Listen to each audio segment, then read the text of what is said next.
दोस्तों नमस्कार। आज के युद्ध के समय में नेपोलियन को जानना बहुत ज़रूरी हो जाता है। कैसे उसका विस्तार हुआ, सम्राट बना सेनापति से और कैसे उसकी पराजय हुई और उसकी पराजय के क्या कारण रहे हैं। तो इतिहास के सबसे प्रभावशाली सैन्य जनरलों और शासकों में शामिल था नेपोलियन बोनापार्ट। फ्रांसीसी क्रांति के दौरान एक सेनापति के रूप में उभरा और बाद में फ्रांस का सम्राट बना। 1804 से 1815 ईस्वी तक। नेपोलियन का जन्म 15 अगस्त 1769 को क्रासिका द्वीप में हुआ था। उसने फ्रांस की सैन्य अकादमियों में शिक्षा प्राप्त की और तोपखाने का विशेषज्ञ बना था। फ्रांसीसी क्रांति के दौरान अपनी वीरता के बल पर तेजी से आगे बढ़ा।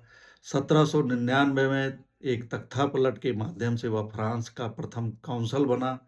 1804 में खुद को सम्राट घोषित कर दिया। नेपोलियन ने ऑस्ट्रेलिड जैसे प्रसिद्ध युद्धों में जीत हासिल कर लगभग पूरे यूरोप पर अपना प्रभाव जमा लिया था। 1812 में रूस पर आक्रमण करना उसकी सबसे बड़ी रणनीतिक गलती साबित हुई, जहां कड़ाके की ठंड में रसद की कमी के कारण उसकी ग्रैंड आर्मी तबाह हो गई और हार गया।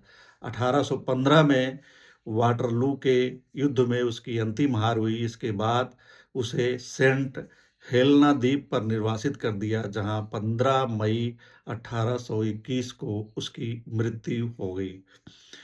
तो सेनापति से सम्राट बनने तक के उसके इस सफर को जानने के बाद यह जानना जरूरी है कि उसका पतन क्यों हुआ, उसकी पराजय क्यों हुई। तो नेपोलियन का रूस पर आक्रमण एक बड़ी गलती साबित हुई। रूसी सेना ने बर्निंग ऑफ अर्थ की रणनीति अपनाई, जिससे नेपोलियन की सेना को भारी नुकसान हुआ। वेलिंगटन की सेना ने वाटरलू की लड़ाई में नेपोलियन को हराया, जो उसकी अंतिम हार का कारण बना। नेपोलियन की सेना में अनुभवी सैनिकों की कमी थी, उनको प्रशिक्षण नहीं दे पाया। नेपोलियन की लगातार लड़ाइयों ने फ्रांस की अर्थव्यवस्था को कमजोर कर दिया था। यूरोपीय ताकतों ने नेपोलियन के खिलाफ एकजुट होकर लड़ाई लड़ी, जिससे उसकी सेना को भारी नुकसान हुआ। नेपोलियन की सेहत खराब थी, जिससे उसका निर्णय लेने की क्षमता प्रभावित हुई। नेपोलियन का विस्तारवाद उसकी हार का बड़ा कारण बना, क्योंकि इससे उसकी सेना को कई मोर्चों पर लड़ना पड़ा। तो विस्तारवाद की उसकी जो महत्वाकांक्षा थी, वो उसकी हार का कारण बना। दूसरे जिन देशों पे उनने कब्जा किया, जब वो एकजुट होकर लड़े, तो उसकी पराजय तय हो